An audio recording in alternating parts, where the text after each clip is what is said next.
వేములవాడ శాసనసభ్యులు ప్రభుత్వ ఆదిశీనన్న గారు మహాత్మా గాంధీజీ గారికి పూలమాలలు వేసి నివాళులు అర్పిస్తున్నారు. ఇప్పుడే మాజీ జిల్లా కాంగ్రెస్ అధ్యక్షులు మాజీ ఎమ్మెల్యే గారు ముత్తిజయం పంతులు గారు విచ్చేసినారు. అదేవిధంగా ఇక్కడికి విచ్చేస్తున్న జిల్లా కాంగ్రెస్ నాయకులందరికీ కార్యకర్తలందరికీ స్వాగతం సుస్వాగతం. అందరూ అక్కడ దూరం ఉన్నవారు ఇక్కడికి వచ్చి కూర్చోవలసిందిగా కోరుచున్నాము. మన విప్ గారు ఇక్కడికి విచ్చేస్తున్నారు.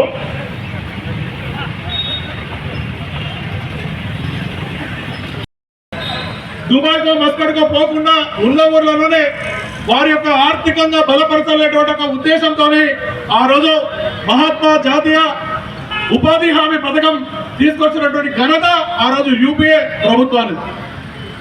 ఆ తర్వాత ఈ రోజు 20 సంవత్సరాల తర్వాత 11 సంవత్సరాల నుంచి ఈ బీజేపీ ప్రభుత్వం కేంద్రంలో అధికారం చేపట్టిన తర్వాత ప్రజలను ఒక్కొక్కటిగా ఏదైతే బడుగు బలహీన వర్గాల కోసం నిరుపేదల కోసం ఇచ్చేటువంటి పథకాలను తూర్పుపడుచుకుంటూ ఈ రోజు మహాత్మా గాంధీ పేరు ఉన్నటువంటి జాతీయ ఉపాధి హామీ పథకాన్ని పేరు తొలగించి ఏదో జీరాంజీ అనేటువంటి పేరు పెట్టి సంతృప్తి పొందేటువంటి పరిస్థితి. అంటే గాంధీ పేరు ఎక్కడ కూడా లేకుండా గాంధీ పేరును ఎక్కడ కూడా లేకుండా చేయడానికి కుట్ర పుడుతున్నటువంటి బీజేపీ కేంద్ర ప్రభుత్వానికి నిరసనగా ఈ రోజు యావత్ తెలంగాణ జిల్లా కేంద్రాలలో ఈ రోజు బీజేపీ కేంద్ర ప్రభుత్వంపై అందరం కూడా నిరసన తెలిపేటువంటి కార్యక్రమాన్ని ఈ రోజు దాంట్లో భాగంగా సిరిసిల్ల కేంద్రంలో సిరిసిల్ల జిల్లాలో జిల్లా కాంగ్రెస్ పార్టీ ఆధ్వర్యంలో జరుగుతున్నటువంటి ఈ నిరసనకు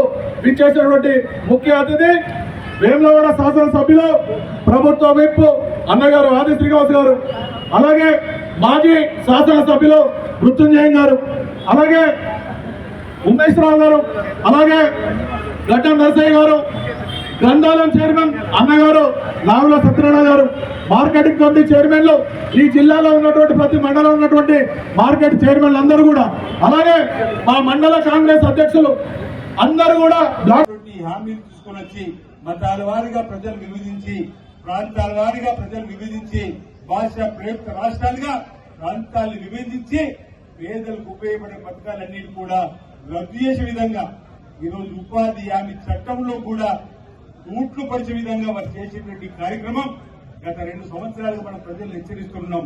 ప్రజల పేదల ధనాన్ని ఈరోజు అడ్డదారిలో వారికి నచ్చిన వారికి అప్పైపోయేటువంటి కార్యక్రమం, పేద ప్రజలకు ఉపయోగపడేటువంటి అనేక పథకాలను ప్రైవేటు పరం చేసేటువంటి కార్యక్రమాలు కూడా మనం చూసినాం.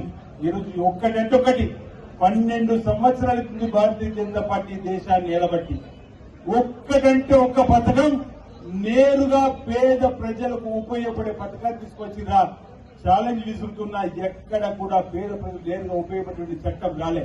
ఇప్పుడు ఇక్కడ వేదిక మీద చాలా మంది మిత్రులు మాట్లాడారు. 1 కాదు 2 కాదు, పేదలకు ఉపయోగపడేటువంటి అనేక హక్కులను కాంగ్రెస్ ప్రభుత్వ హయాంలో తీసుకొని వచ్చినటువంటిది. ఈరోజు విద్య హక్కు గాని, సమాచార శాఖ హక్కే గాని, ఈరోజు ఉపాధి హామీ చట్టానికి సంబంధించిన హక్కే గాని, నిరుపేదలకు ఇళ్ల నిర్మాణం సంబంధించి గాని, ఓటుకు పంపిణీ చేసే కార్యక్రమం గాని, రాజీవ్ ఆరోగ్యశ్రీ గాని, ఈరోజు ఈ విధంగా చెప్పుకుంటూ పోతే అనేకం ఈరోజు కాంగ్రెస్ పార్టీ ప్రభుత్వం దేశంలో పరిపాలించినప్పుడు, రాష్ట్రంలో పరిపాలించినప్పుడు వచ్చినాయి తప్ప ఈరోజు భారతీయ జనతా పార్టీ నాయకత్వంలో దేశంలో ఒక్కటి కూడా పేదలకు ఉపయోగపడేటువంటి కార్యక్రమం రాలేదనేటువంటి మాటను కూడా ప్రజలు అనుకుంటున్న వేళ ఈ విధంగా పేర్లను మార్చి ఏం సాధించాలనుకుంటున్నో కూడా ఈరోజు మనం ప్రజల పక్షాన భారతీయ జనతా పార్టీని నిలదీయవలసిన అవసరం ఉంది. అందుకే లోక్సభలో మన ప్రతిపక్ష నేత రాహుల్ గాంధీ గారు అడుగుతున్న ప్రశ్నలకు, ప్రియాంక గాంధీ గారు అడుగుతున్న ప్రశ్నలకు, భారత్ జోడోలో ఈరోజు కన్యాకుమారి నుంచి కాశ్మీర్ వరకు, మణిపూర్ నుంచి ముంబై వరకు పాదయాత్ర చేసినప్పుడు అసమానతల గురించి మాట్లాడి కులగణన జరగాలంటే సుప్రీంకోర్టులో ఎట్టి పరిస్థితుల్లో మీకు కులగణన జరపమని చెప్పి అన్నటువంటి వాళ్ళు ఈరోజు రాహుల్ గాంధీ గారు పాదయాత్ర దెబ్బకు దిగివచ్చి ఏ విధంగా అయితే కులగణన జరుపుకోమంటున్నారో తప్పనిసరిగా ఈరోజు మనం ఈ చేసేటువంటి ధర్నాలకు భారతీయ జనతా పార్టీ ప్రభుత్వం దిగివచ్చి మహాత్మా గాంధీ గారి పేరును యథావిధిగా ఉంచే విధంగా ఈ ప్రభుత్వం చర్యలు తీసుకుంటే సరే, లేదంటే వచ్చే ఎన్నికల్లో దేశవ్యాప్తంగా కాంగ్రెస్ పార్టీ ప్రభంజనం, రాహుల్ గాంధీ గారు ప్రధానమంత్రి కావడం ఖాయం. మళ్లీ మన మహనీయుడు మహాత్ముని పేరుని యథావిధిగా పెట్టుకుంటామన్న మాట అనుకుంటే ఈ సందర్భంగా మనం చెప్పాల్సిన అవసరం ఉంది, చెప్పుకోవాల్సిన అవసరం ఉందన్నమాట ఈ సందర్భంగా చెబుతూ ఒక అంశాన్ని ఇక్కడ చర్చ చేసుకోవాలి. 3 రోజుల క్రితం బీఆర్ఎస్ పార్టీకి సంబంధించినటువంటి ఎంపీలు నరేంద్ర మోడీ గారిని కలిసి ఇలా ఉన్నాడు మీ కేసీఆర్, ఆరోగ్యం కాపాడుకోమని ఒక మక్కలకు ఒక చీటీ పంపిన తర్వాత ఈరోజు 2 సంవత్సరాల నిద్రలేసి కేసీఆర్ బయటకు వస్తున్నాడు. మొదటి నుంచి చెప్తున్నాం బీఆర్ఎస్ బీజేపీ ఒకటే అని. దానికి తార్కాణం 3 రోజుల క్రితం బీఆర్ఎస్ ఎంపీలతో నరేంద్ర మోడీ మాట్లాడిన మాటలు. ఆరోగ్యం జాగ్రత్త అంటే ఉన్నట్టు మొదలవుతో ఈ 2 సంవత్సరాల నుంచి బయటకు వస్తున్నట్టు చెప్పిన కేసీఆర్ బయటకు వస్తున్నాడు. ఈ 2 సంవత్సరాల తర్వాత బయటకు వస్తున్న సందర్భంలో ప్రజల కోసం అనుకుంటే పొరపాటు. కేటీఆర్ నిర్వాహకం వల్ల, తీరు వల్ల పార్టీ అట్టడుగు కనిష్ట స్థాయికి పోతుంది. ఇక నేను రాక తప్పదనేటువంటి ఆలోచనతో పార్టీ ప్రయోజనం కోసం వస్తున్నటువంటి కేసీఆర్ గారు కూడా ఇది మనం నిలదీయాల్సిన అవసరం ఉంది.